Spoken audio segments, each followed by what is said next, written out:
Havendo o número legal e sob a proteção de Deus, iniciamos o nosso trabalho. A presidência convida o deputado Luiz Paulo para poder fazer a leitura da ata.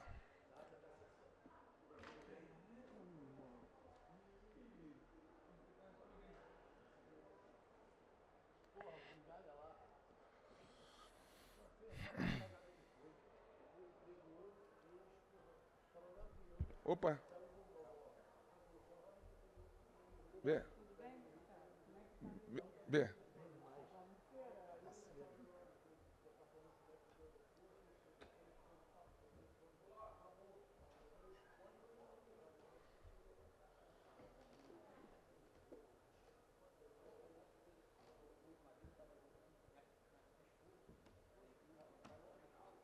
Tem som aí, não tem? Pra ele?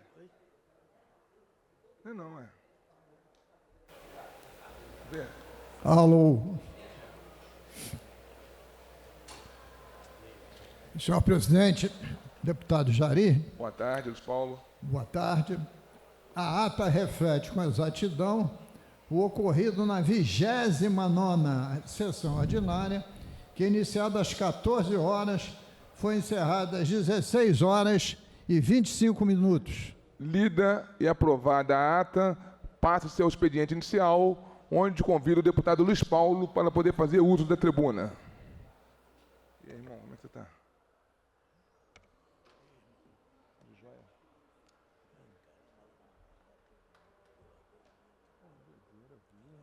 Desculpa, irmão.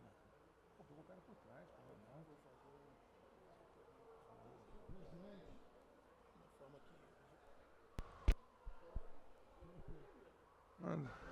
Marquinhos, ligou.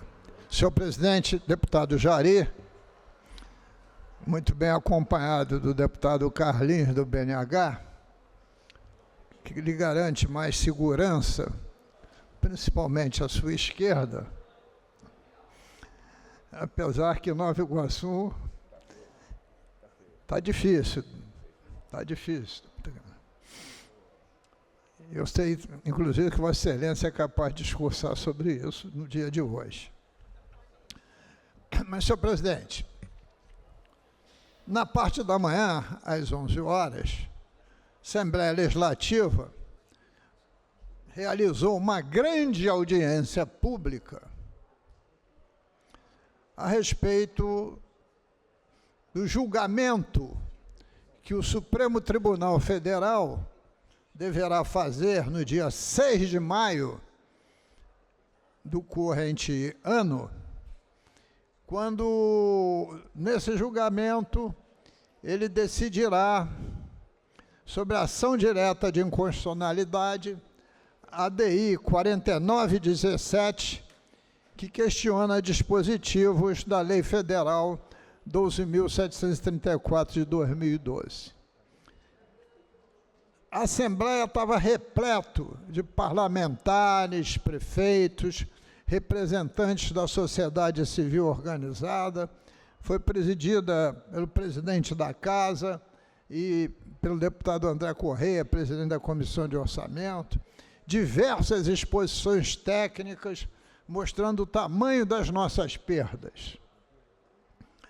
E a quebra do Pacto Federativo, mostrando que esta Lei 12.734 de 12, que pretende usurpar grande parte dos nossos royalties e participações especiais, é uma lei totalmente inconstitucional, pois quebra o Pacto Federativo. E eu pretendo mostrar aqui, senhor presidente, um outro lado desta lei. Porque quando a gente discute orçamento público, finanças públicas, é difícil aquele que nos assiste entender como é que afeta diretamente a vida da população. E eu já estou debruçado sobre esse tema, royalties e participações especiais, há muitos e muitos anos, que eu denuncio e luto pelos direitos do Estado do Rio de Janeiro. Me lembrando que em novembro de 2012, deputada Célia, eu participei de uma marcha na Avenida Rio Branco, se estendendo até a frente da Câmara de Vereadores, exatamente em protesto contra essa Lei 12.734, de 12, denominada a Lei da Partilha. E o que a gente perde com essa lei se for julgada constitucional? 9 bilhões de reais das receitas de royalties. E os municípios produtores podem perder 12 bilhões de reais. Então, no total do Estado, entre Estado e municípios, podemos chegar a 21 bilhões de reais de perda anual. Vamos começar a examinar o que representa essa perda aqui para o Estado do Rio de Janeiro. Os royalties e participações especiais entram pelo cofre do Tesouro. E ordem de grandeza, 65% é destinado à capitalização do Rio Previdência para pagar a folha de inativos e pensionistas. Se nós perdemos, vamos estimar aqui perdas, comparando o que o Estado arrecadou de royalties PE em 2025, 26 bilhões de reais. Ora, se nós perdemos, vou baixar até um pouquinho a perda, 8 bilhões, nós estaremos perdendo 32% da nossa receita. Se é alocado lá, em média é alocado 16,9 bilhões, exatamente, na capitalização do Fundo Único do Rio Previdência, e esse montante cair aproximadamente 40%, cai para 10 bilhões. Então, nós já temos 6,9, arredondando, 7 bilhões de perda na capitalização do Rio Previdência. Se não tivesse dinheiro, o Estado tem que botar dinheiro do Tesouro, fonte 00, que vem principalmente do ICMS. E quando botar lá a fonte do Tesouro, o Tesouro está pagando folha. E se pagar folha, estoura seu limite de gasto de 60% em relação à receita corrente líquida. Isso implica dizer que paralisa os planos de cargos e salários, as reposições salariais do funcionalismo público. Então, primeiro afetado é o funcionalismo público. De outro lado, se você tira dinheiro do mercado, você diminui o consumo. E diminuindo o consumo, diminui a qualidade de vida da população. Mas esse dinheiro do royalties, da PE, não é só para isso.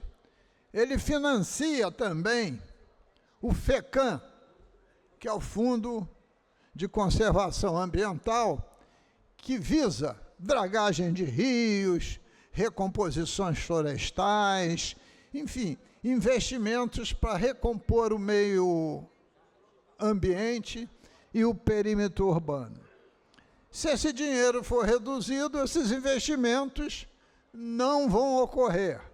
Por via de consequência, cai a qualidade de vida da população.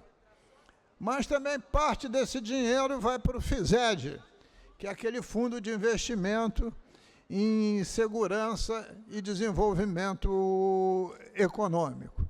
Reduzindo esse valor, a segurança, que já vai mal, irá piorar ainda mais, afetando diretamente a população e a economia fluminense.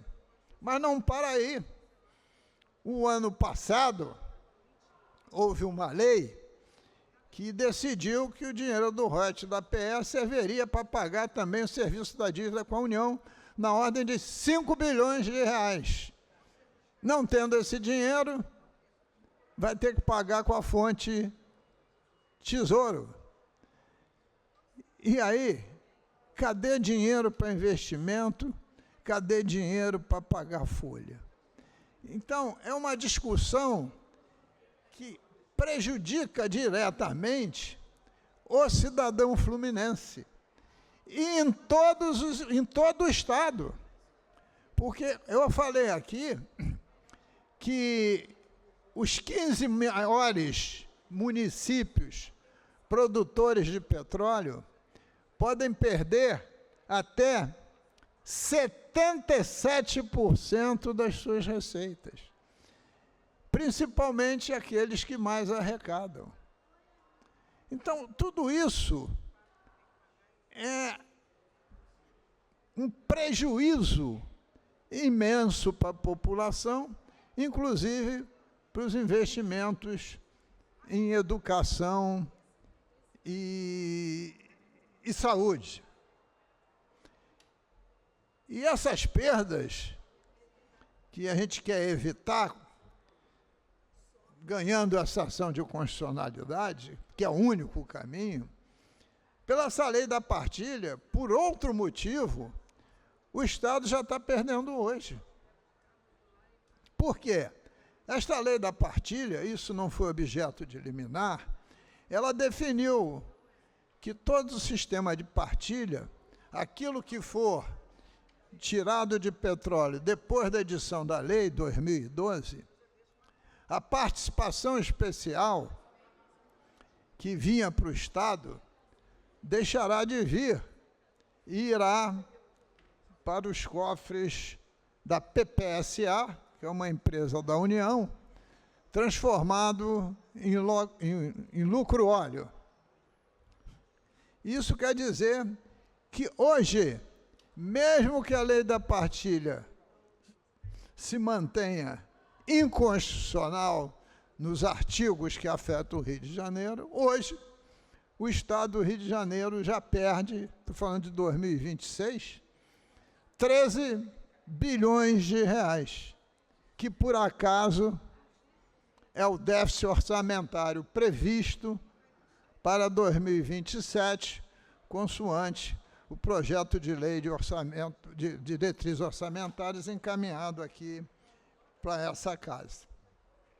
Então, eu quero evidenciar com isso que a discussão de hoje e esse julgamento de 6 de maio, ele é vital para o Estado do Rio de Janeiro, para o presente e para o futuro. E quando falo Estado do Rio de Janeiro, falo do Estado e de seus municípios. Ainda mais. Outros estados e outros municípios querem participação nisso. Então, você vai pegar um dinheiro volumoso que pertence ao Rio de Janeiro, dividir em 1000 pedaços, não vai resolver o problema de ninguém, mas vai falir o Estado do Rio de Janeiro.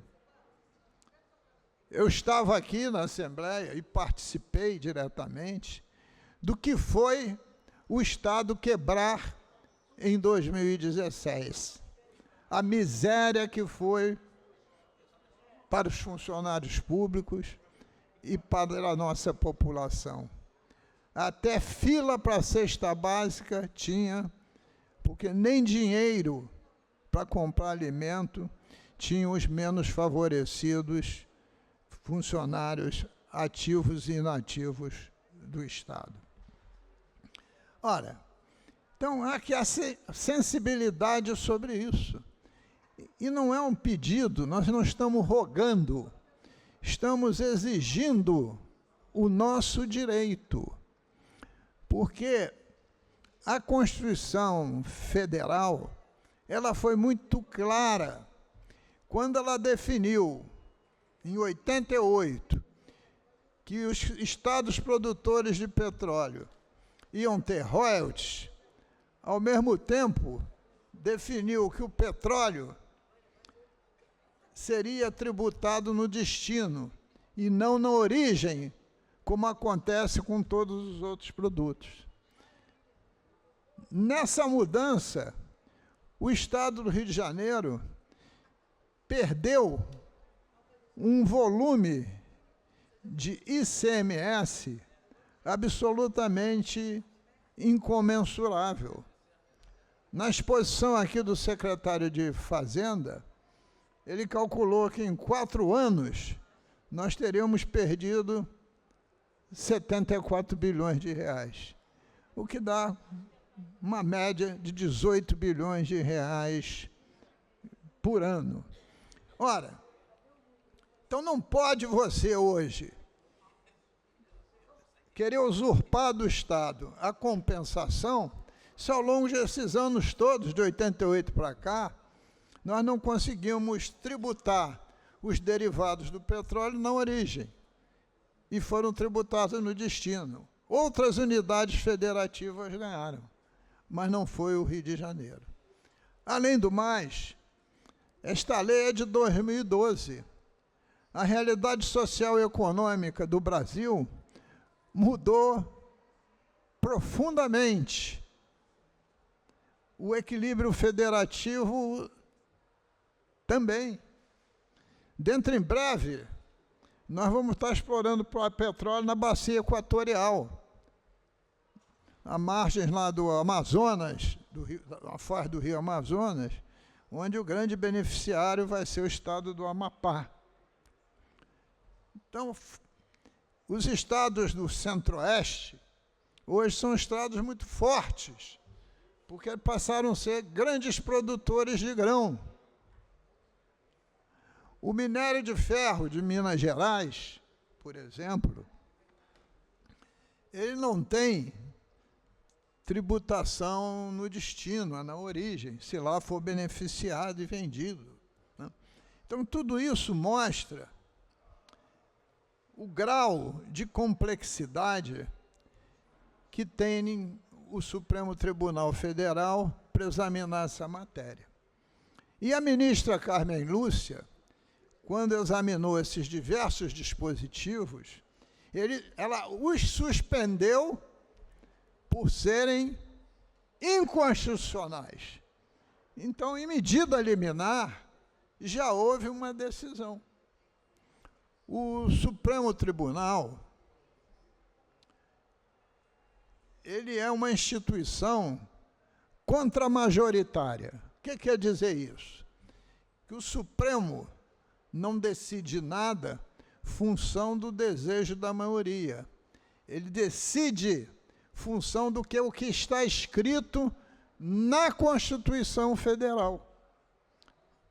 E eu tenho confiança que o nosso Supremo Tribunal Federal não deixará essa barbaridade prosperar, fazendo com que o Estado do Rio de Janeiro entre em regime de colapso.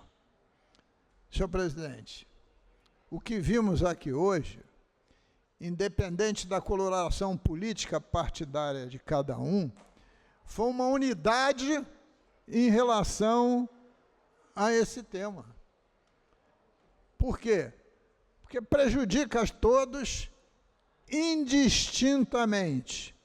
Por isso, senhor presidente, ainda no meu tempo e concluindo, eu queria dizer que participei ativamente e presidi a CPI, que examinou as concessionárias de petróleo e gás, principalmente a Petrobras, exatamente nessa ótica de aumentar nossa arrecadação e examinar porque estávamos perdendo tantos recursos.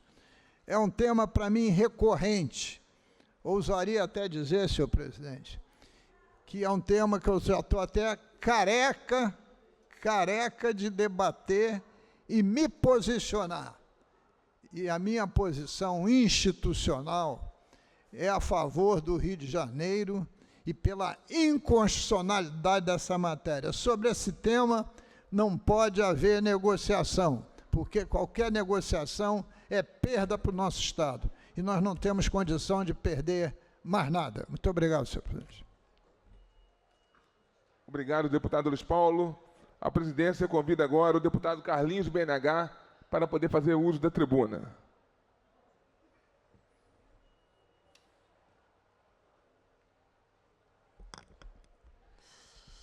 Bom dia a todos. Bom dia, presidente, deputado Jari, grande amigo, uma honra dividir essa tribuna aqui com Vossa Excelência. O deputado Luiz Paulo acabou de deixar a tribuna, cumprimentar a deputada Célia Jordão e todos aqui que nos acompanham, a TV Alerj, a imprensa. Momento de muita tristeza que me traz aqui a tribuna da Alerj para falar sobre os fatos que vêm ocorrendo, principalmente na minha Baixada Fluminense, na minha cidade de Nova Iguaçu. A semana para a gente foi uma semana muito triste, Jari. Semana muito triste. E o momento aqui é de abrir um pouco o coração e também cobrar um pouco para que as providências sejam tomadas, porque o que aconteceu na cidade de Nova Iguaçu não foi um fato simples, não foi simplesmente um vereador que perdeu a vida, mas foi um cidadão de bem, um cara trabalhador, um cara família, um cara que se dedicava muito pela região de Cabo Sul, um cara que viveu a vida dele inteira ali se dedicando aos moradores de Cabo Sul, à cidade de Nova Iguaçu. O que aconteceu ali não foi simplesmente um ataque a um político, mas foi um ataque à democracia, foi um ataque à família, foi um ataque ao cidadão de bem. A minha cidade sangra, chora, triste pela perda do vereador Maninho de Cabo Sul. Quem conhecia o Maninho não tinha como não gostar daquele cara, Jari. Eu costumava dizer que o Maninho era o meu ogro, chamava ele de ogro. O Maninho de Cabo Sul nem cartão de banco ele tinha. Ele falava: Carlinhos, eu não sei fazer pique. Ele falava para mim: eu não sei fazer pique. Eu prefiro andar com o dinheiro. Eu falava assim: Maninho, ninguém anda com o dinheiro mais no bolso. Mas ele, não, eu não gosto de mexer em caixa eletrônico. E nesse dia que aconteceu aquele fato ali, deputado Luiz Paulo, ele estava tão alegre que ele ligou para mim 10 e pouca da manhã, falando assim: Carlinhos, o prefeito mandou uma máquina, mandou um caminhão e mandou uma brita para me jogar numas ruas lá no bairro. Estou indo para lá agora. Ele foi para lá correndo, ele numa alegria muito grande, acompanhando a máquina passando, a brita sendo jogada. E quando acabou de acertar uma rua, ele mandou a máquina ir para outra rua, mas ele ficou tão empolgado, querendo chegar na outra rua, que a máquina ia passar, para avisar os moradores que a obra ia ser feita, a manutenção na rua, e largou o carro com um rapaz que andava com ele, com o Mimi, que era o motorista dele, que ele não andava com segurança nenhum, era só o motorista dele, e montou numa Honda Viz. E um bandido passa ao lado e simplesmente faz um disparo que acerta o Maninho, e o Maninho vai para o hospital socorrido e vem a óbito logo depois. Um cara que morreu fazendo o que ele gostava de fazer, que era ajudando as pessoas. E o que eu cobro hoje aqui, presidente Jânio, é que isso aqui não fique mais também como mais um homicídio que acontece no nosso estado, que acontece na nossa Baixada, que acontece na cidade de Nova Iguaçu. Porque o estado do Rio de Janeiro fez um clamor muito grande quando aconteceu o assassinato da ex-vereadora Marielle. Todo mundo gritava sobre isso, todo mundo cobrava providências, e eu espero também que a morte do Maninho de Cabo Sul também tenha o mesmo empenho, que as autoridades tenham o mesmo empenho que tiveram no caso da Marielle. A gente tem que lembrar, principalmente, fazendo um apelo aqui ao governador, ao governo do estado, que a gente precisa muito, a política precisa debater, ter divergência, debater a política, precisa disso tudo. Mas a gente não pode esquecer de maneira alguma que o que nos trouxe até aqui foi a vontade do povo. A vontade do povo que colocou a gente aqui. Então o povo espera a resposta lá fora. O povo clama por resposta. Só nesses últimos dias, Jari, na cidade de Nova Iguaçu, houve vários assassinatos. Um bar em Ausch, onde simplesmente criminosos foram lá e metralharam pessoas que estavam no bar. Se tinha uma pessoa errada ali, a justiça tinha que cobrar para que ele pagasse pelo erro dela. Mas foi atingido o dono do bar, o Babalu, que era um cara muito querido lá em Ausch. Um cara família, um cara trabalhador, um cara que estava ali trabalhando, construiu a vida dele inteira naquela região e foi assassinado, e nos deixa muito revoltado e com uma sensação de impotência. A gente vê criminosos ainda fazendo vídeo comemorando. Anteontem, na região de Vila de Cava, outro assassinato.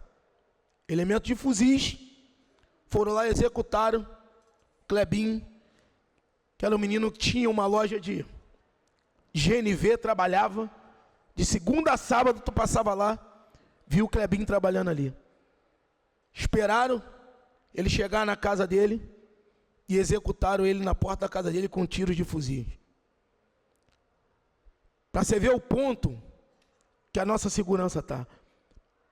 Eu me sinto envergonhado, Jari, de ser policial militar, estar hoje aqui como deputado e ter dificuldade de dar resposta para as pessoas lá fora. Segurança pública é responsabilidade de todos. De todos. E muitas vezes me sinto enojado, porque eu vejo a política debater tanta coisa, mas está deixando o essencial, o fundamental de lado, que é a vida das pessoas lá fora. A gente precisa parar de continuar esse debate da política do ódio. Política do ódio. Política partidária. O Rio de Janeiro está precisando urgentemente da política do povo. Com problemas em tudo quanto é lugar. Tudo quanto é lugar. Está na hora de chegar, acabar com essa discussão. Quando diz que o nosso Estado está sem direção, é porque a política não está se falando. Está pensando no individual. Mas quem me colocou aqui não foi a política não, gente. Quem me colocou aqui foi o povo. E a minha cidade cobra resposta. Eu preciso muito que o governador chame os secretários, tanto de polícia militar, tanto de polícia civil, para que monte um cronograma de segurança pública para o nosso estado e principalmente para a minha cidade, onde eu resido. Eu moro, Jari, no mesmo lugar que eu nasci. E o que eu estou falando que aconteceu aqui foi perto da minha casa, perto de onde eu moro. E a minha vida inteira como policial eu me dediquei para defender aquelas pessoas daquela região, porque eu trabalhava onde eu moro. E é muito difícil o policial trabalhar onde mora e agradar todo mundo. Mas eu agradei porque eu fazia o certo. Mas hoje eu vejo a minha cidade de Nova Iguaçu caminhando para um lado que pode não ter mais volta.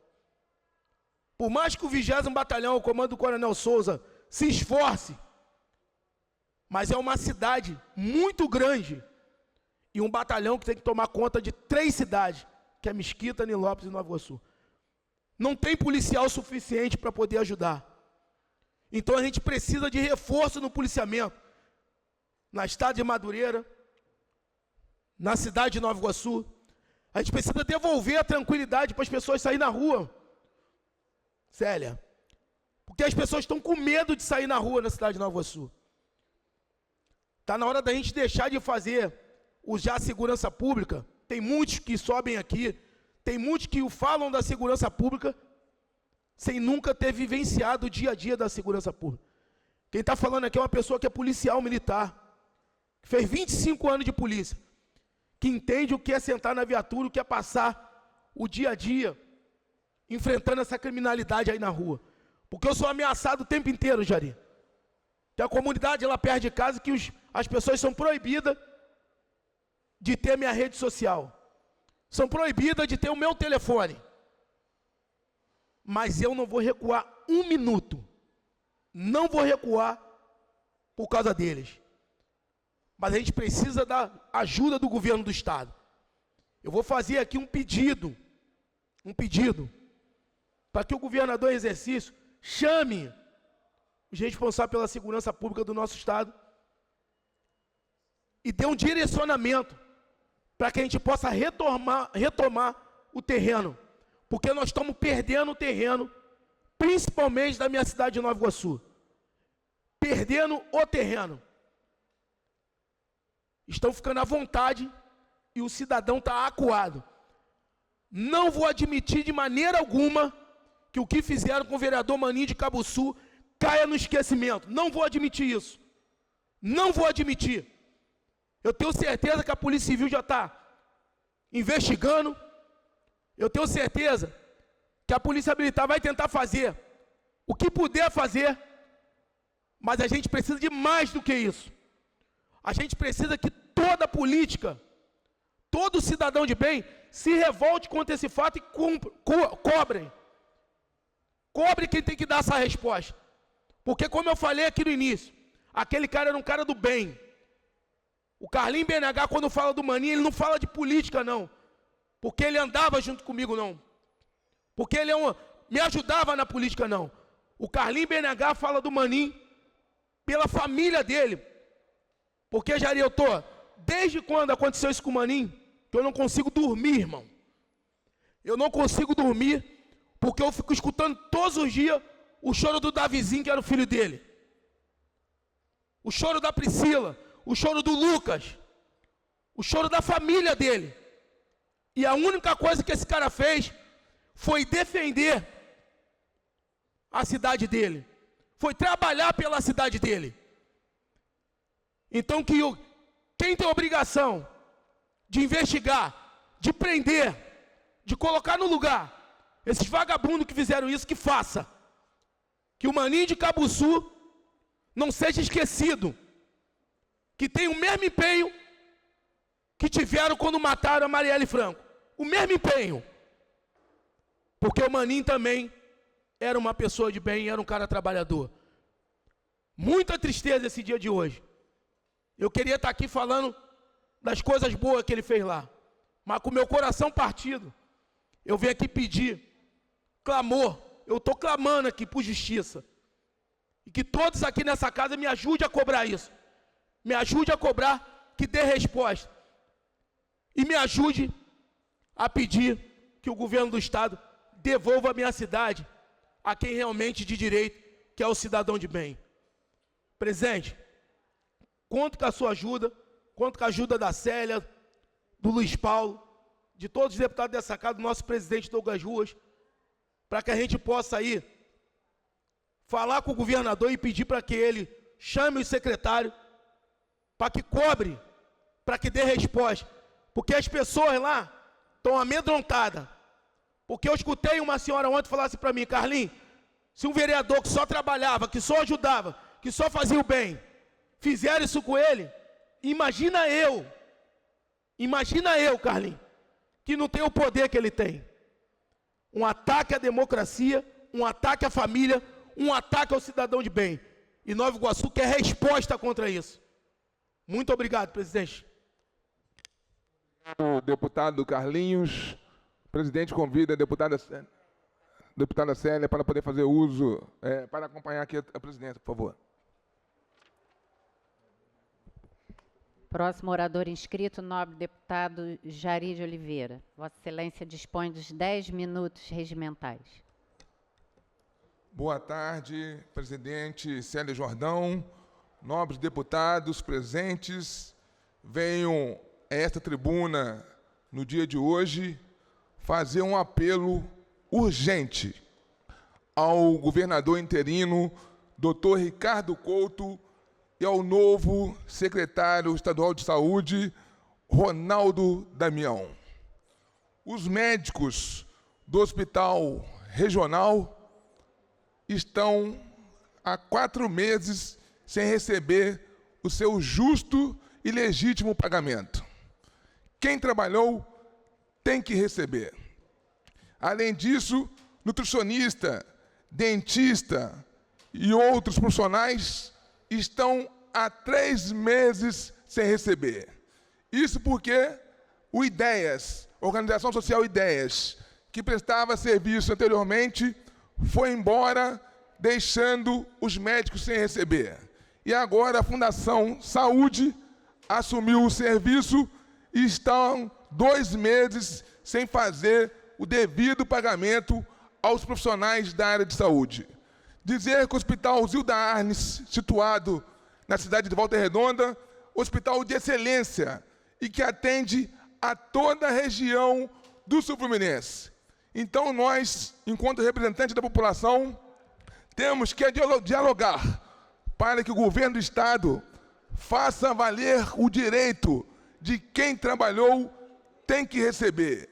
E não bastasse isso, quem trabalhou na empresa Ideias, a empresa que foi embora, já se passou meses e meses e até a presente data não pagou as verbas rescisórias dos trabalhadores.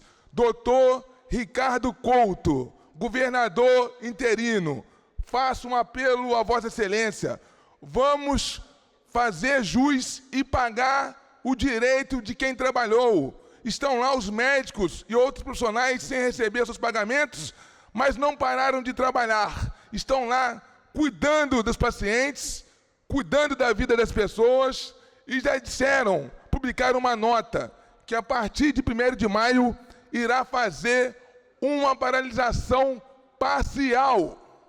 Não podemos permitir que o Hospital Zilda Arnes, situado na cidade de Volta Redonda, pare por falta de pagamento, doutor Ricardo.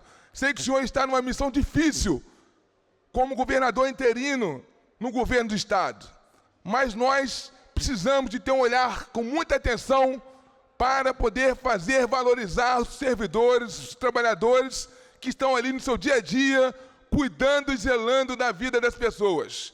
Então, presidente Célio Jordão, faço aqui um apelo ao presidente para que nós, deputados, possamos nos unir e fazer valer o direito dos trabalhadores, pois justiça tem que ser dada a quem trabalhou. E quem trabalhou não pode ficar sem receber. Muito obrigado, deputada Célia. A presidência convida o nobre deputado Jari para assumir os trabalhos, para que eu possa fazer uso da tribuna.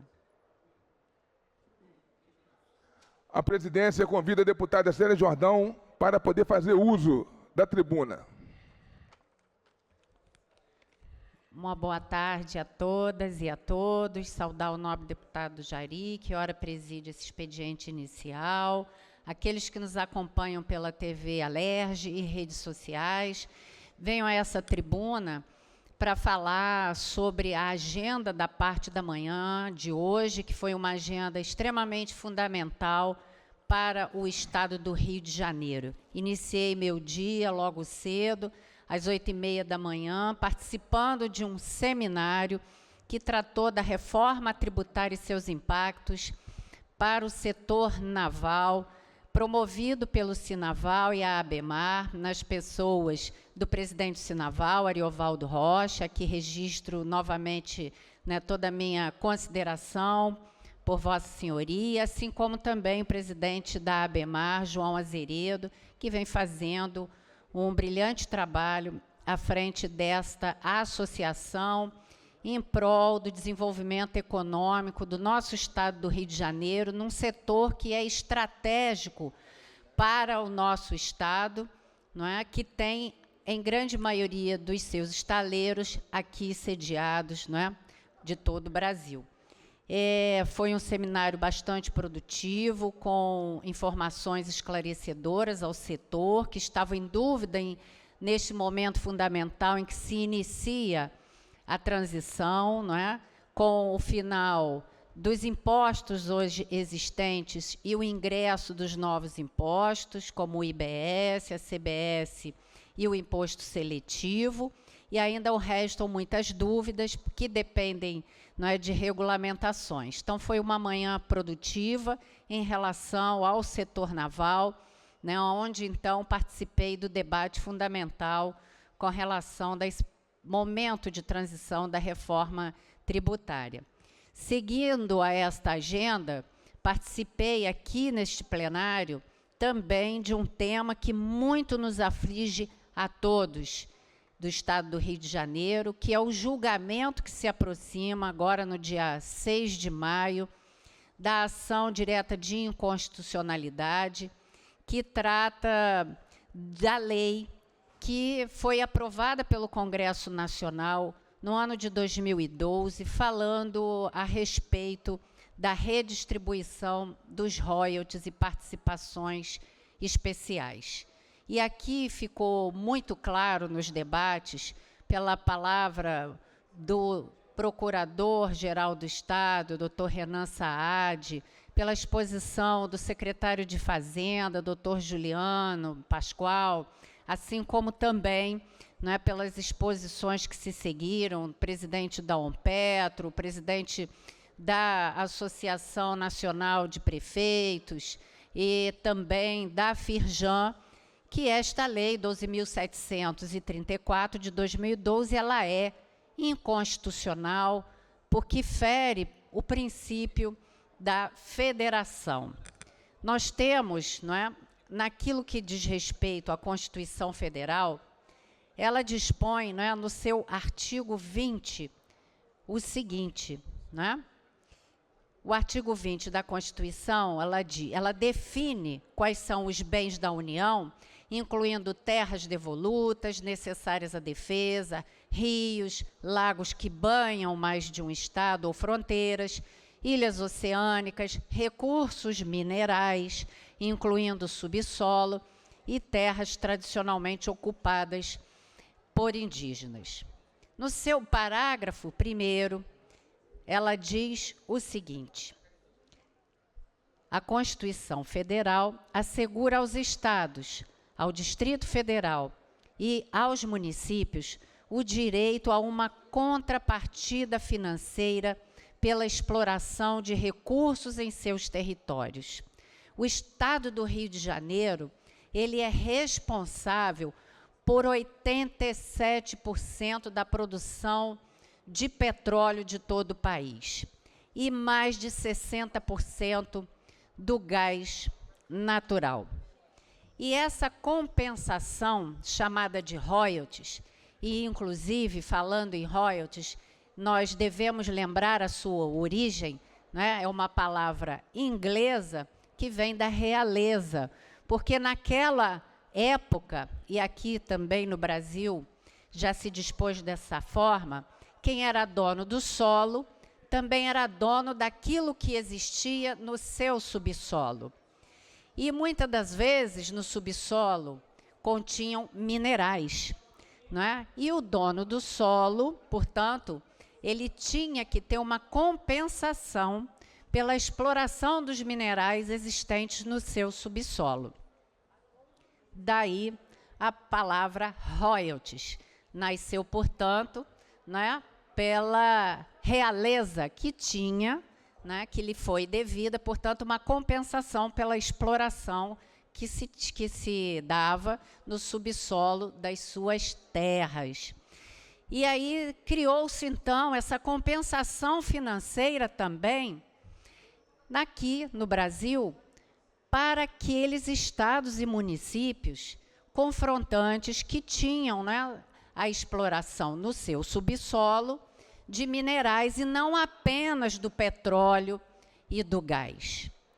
Veio uma lei de 89, a Lei 7.990, que regulamentou de que forma que estes royalties e participações especiais seriam distribuídos. E ele disse, aí sim, em 89 se disse, que os estados confrontantes e os municípios afetados, e aí eu posso falar que o meu município, por exemplo, Angra dos Reis, está situado numa zona de produção principal, ZPP, e é extremamente afetado pelo pré-sal, que fica a mais ou menos 400 quilômetros, né, assim, de frente para a nossa Costa Verde.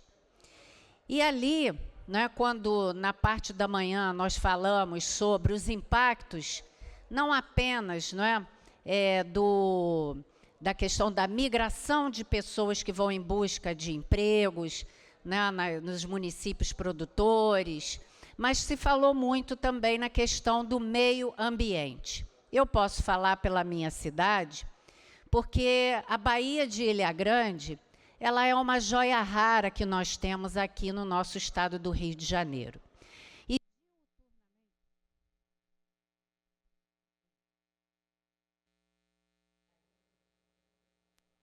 Alô? Você que cortou o microfone, foi o Caso Augusto. Já chegou arrumando confusão. Voltando aqui, e diuturnamente, nós temos mais de 30 navios petroleiros fundeados na Baía de Ilha Grande, aguardando a autorização para fazer o transbordo do óleo no terminal do TBIG. Se isso não é um risco ambiental, eu não sei dizer o que é. Então, como assim tirar a compensação dos royalties do petróleo, por exemplo, do meu município, que tem deputado Jordi, né? Mais de 30 petroleiros fundeados diariamente no interior da Baía de Ilha Grande. Isso é, sem sombra de dúvidas, não apenas a quebra do pacto federativo, mas como uma grande irresponsabilidade com o Estado do Rio de Janeiro. Esta lei de 2012, depois falando, né, da lei de 89, que regulamentou essa questão de como seriam os royalties e as participações especiais distribuídas entre os estados produtores e os municípios que eram afetados, impactados pelas atividades de óleo e gás, veio a Lei do Petróleo, né, 9478, de 97, que também reafirmou essa mesma questão.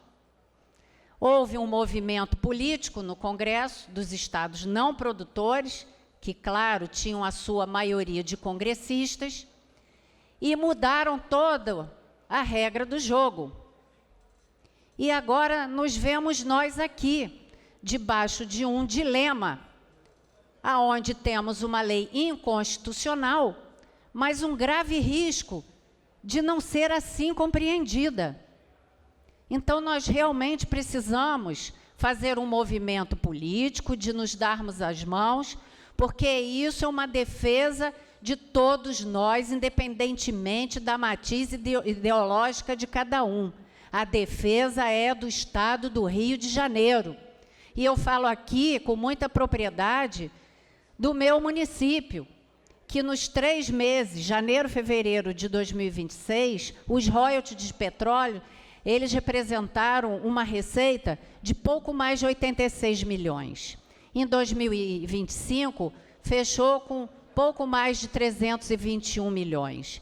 E esses valores foram investidos em áreas fundamentais, políticas públicas fundamentais, como saúde e educação, segurança, infraestrutura urbana, como contenções de encostas, porque Angra dos Reis sofre por demais com a questão das chuvas.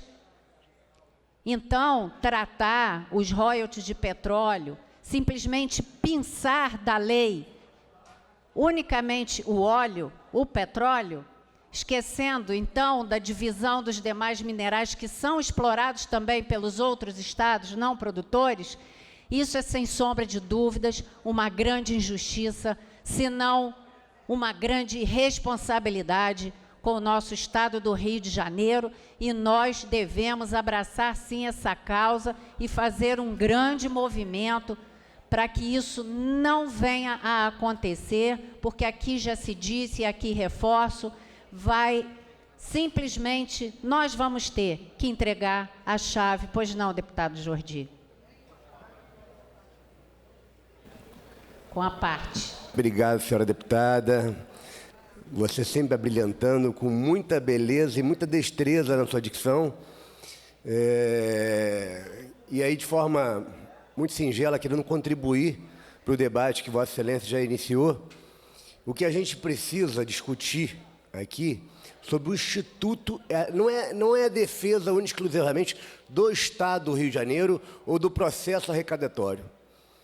Royalties não é imposto.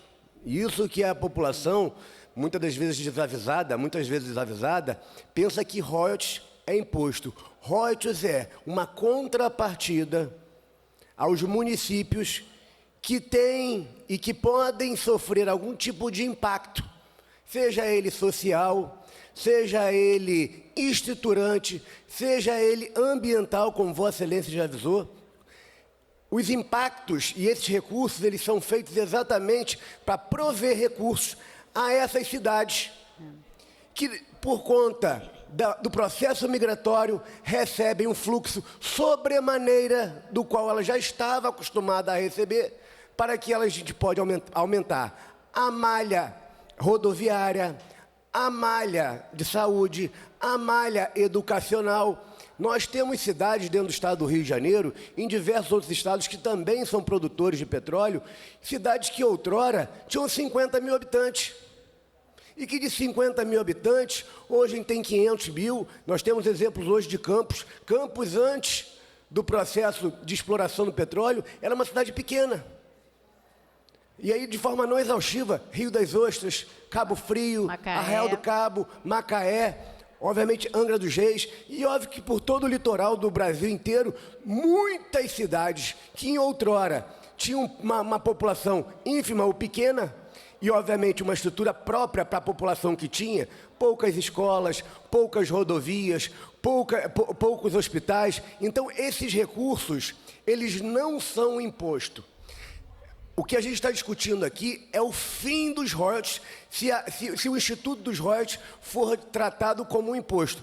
Todas as outras cidades, e aí Vossa Excelência mencionou muito bem, nós temos em Minas Gerais, nós temos no Norte, Noroeste, políticas, culturas extrativistas do ouro, do minério de ferro e de uma série de outros minerais que também são recolhidos royalties. Para quê? Para compensar os municípios.